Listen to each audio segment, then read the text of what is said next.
তো এইভাবে ছিঁড়া ছিঁড়া নিয়ে যখন বস্তার ধরে নিয়ে অনেক খেয়ে দেবো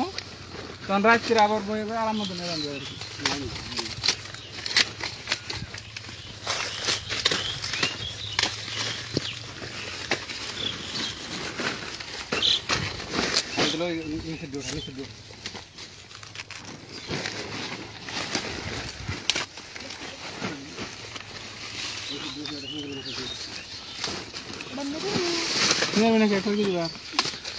না করা যাবে না ফেসবুকের প্রতি কোনো না করলে খারাপ যাবে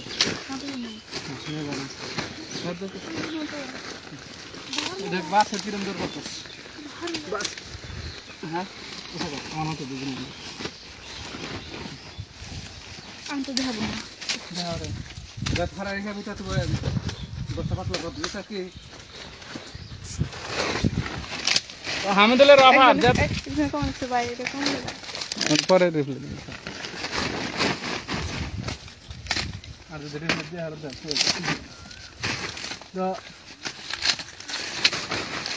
রিপ্লেসমেন্ট